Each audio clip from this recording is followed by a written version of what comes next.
ओम शांति। आज 10/12/2024 की साकार मुरली से है।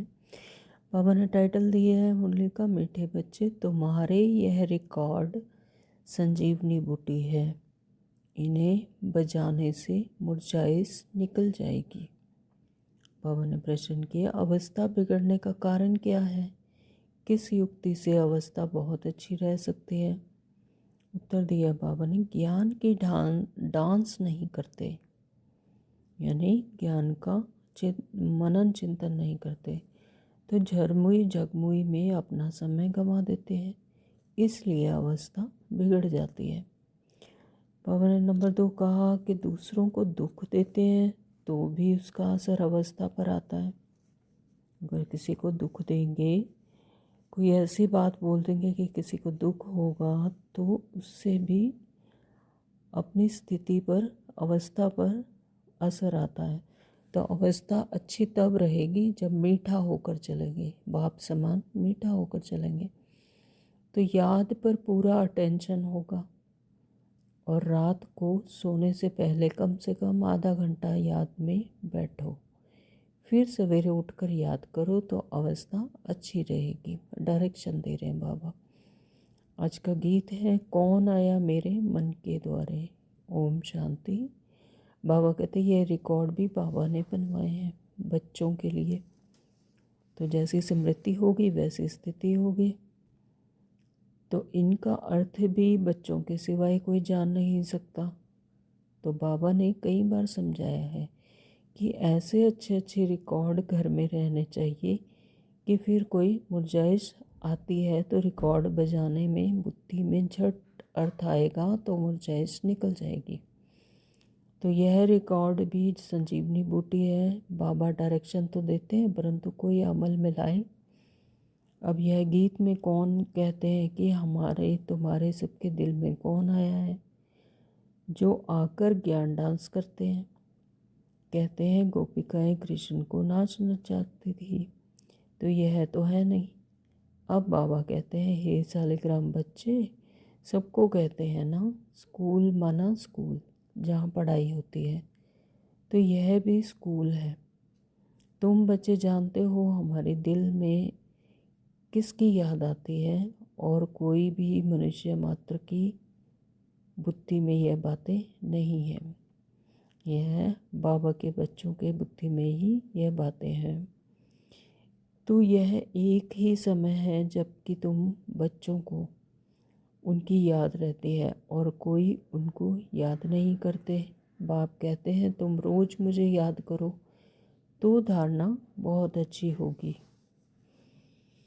बाबा कहते बुद्धि में एक बाप की याद रहे परंतु कोई विरले की याद ही याद करते हैं, माया बुला देती है। फरमान पर नहीं चलते तो पद कैसे पाएंगे। माया याद बुला देती है, तो याद में ही मेहनत है। तो फरमान पर नहीं चलते तो पद कैसे पाएंगे। बाबा को बहुत याद करना है। शिव बाबा आप ही आत्माओं के बाप हो। आप सबको आपसे ही वर्षा मिलना है। जो पुरुषार्थ नहीं करते तो उनको भी वर्षा मिलेगा। ब्रह्मांड के मालिक तो सब बनेंगे, तो सब आत्माएं निर्वाण धाम में आएंगी ड्रामा अनुसार, ड्रामा प्लान अनुसार। जैसे जैसे जिस आत्मा का पुरुषार्थ होगा उस हिसाब से उसको वर्षा मिलेगा। बल कुछ भी ना करें, आधा कल बल भक्ति करते हैं परंतु वापस कोई जा नहीं सकते जब तक मैं गाइड बनकर ना हो। बाबा कहते जब तक मैं गाइड बनकर नहीं आता तो कोई वापस जा ही नहीं सकता। कोई ने रास्ता देखा ही नहीं है। बाबा कहते कि ये बना बनाया ड्रामा है, इसको ही रिपीट करना है। तो अब दिन में तो कर्मयोगी बन धंधे में लगना है, खाना पकाना है, सब कर्म करना है। वास्तव में कर्म संन्यास कहना भी रॉन्ग है। कर्म बगैर तो कोई रह ना सके, कर्म सन्यासी झूठा नाम रख दिया है। तो दिन को भल धंधा करो, रात और सवेरे को बाप को अच्छी तरह से याद करो। तो जिसको अब अपनाया है उसको याद करेंगे तो मदद भी मिलेगी। बाबा कहते तभी मदद मिलेगी जब याद करेंगे। तो बाबा कहते हैं कि गीत यह है कि ज्ञान डांस यानी ज्ञान चिंतन, मनन चिंतन। तो बाप आकर ज्ञान डांस कराते हैं गोप गोपियों को। कहाँ भी बैठे हो बाप को याद करते रहो तो अवस्था बहुत अच्छी रहेगी। जैसे बाबा ज्ञान और योग के नशे में रहते हैं तो तुम बच्चों को भी सिखलाते हैं, तो खुशी का नशा रहेगा। नहीं तो जरमई जुगमई में रहने से फिर अवस्था ही बिगड़ जाती है, यानी उलझे उलझे रहेंगे। तो जरमई जुगमई में रहने से फिर अवस्था बिगड़ जाती है। सुबह को उठना तो बहुत अच्छा है, बाबा की याद में बैठ फिर बाबा से मीठी मीठी बातें करनी है। बाबा कहते भाषण करने वालों को तो विचार सागर मंथन करना पड़ता है, तो आज इन पॉइंट्स पर समझाएंगे, ऐसे समझाएंगे। लेकिन बाबा को बहुत बच्चे कहते हैं कि हम नौकरी छोड़ें, परंतु बाबा कहते हैं पहले सर्विस का सबूत तो दो। तो बाबा ने याद की युक्ति बहुत अच्छी बताई है, परंतु कोटों में कोई निकलेंगे जिनको यह आदत पड़ेगी। कोई को मुश्किल याद रहती है। तुम कुमारियों का नाम तो मशहूर है, कुमारी तो सब पाँव पड़ते हैं, कुमारियों के तो सब पाँव पड़ते हैं। तुम 21 जन्मों के लिए भारत का स्वराज्य दिलाते हो।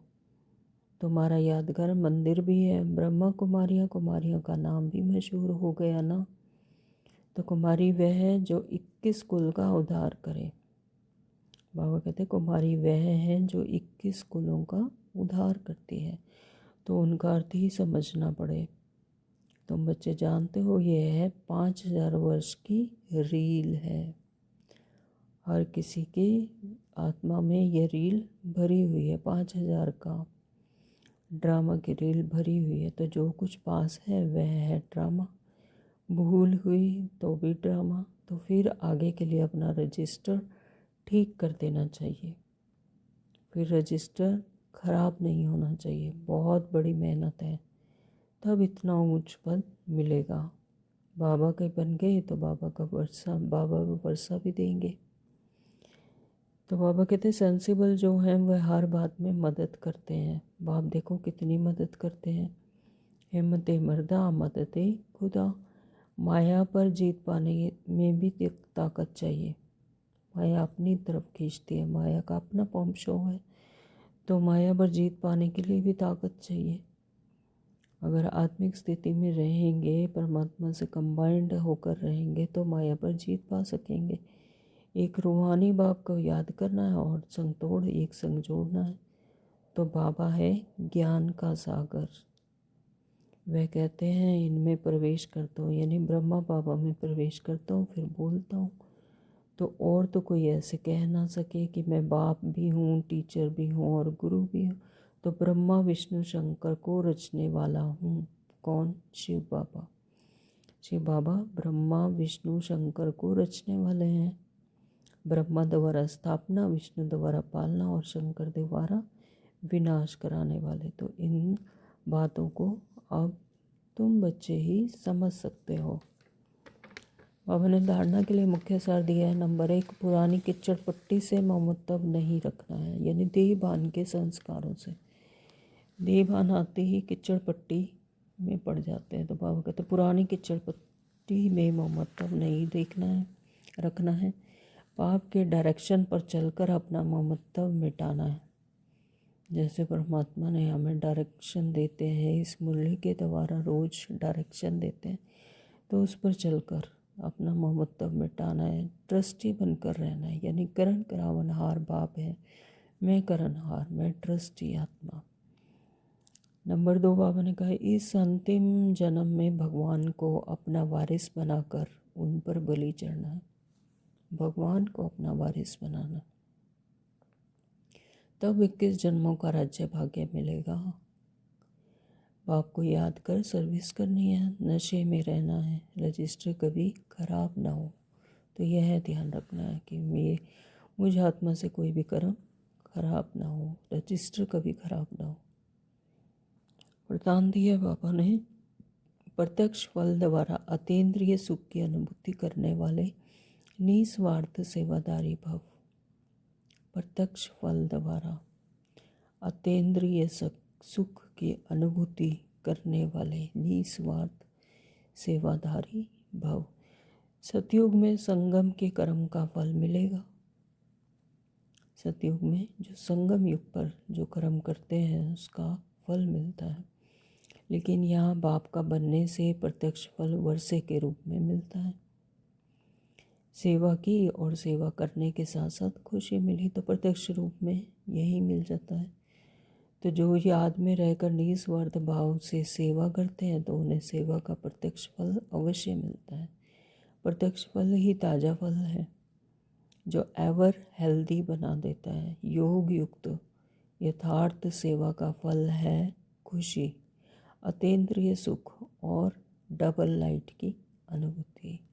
योग युक्त होकर जब आत्मा परमात्मा के सानिध्य में रहकर कोई भी कर्म करती है तो यथार्थ सेवा का फल है खुशी और अतीन्द्रिय सुख, इंद्रियों से परे का सुख और डबल लाइट की अनुभूति। स्लोगन दिया बाबा ने, विशेष आत्मा वह है जो चलन द्वारा रूहानी रॉयल्टी की झलक और फलक का अनुभव कराए। विशेष आत्मा वह है जो अपनी चलन द्वारा रूहानी रॉयल्टी की झलक और फलक यानी ऊंची स्थिति, श्रेष्ठ स्थिति का अनुभव कराए। ओम शांति। Thank you Baba.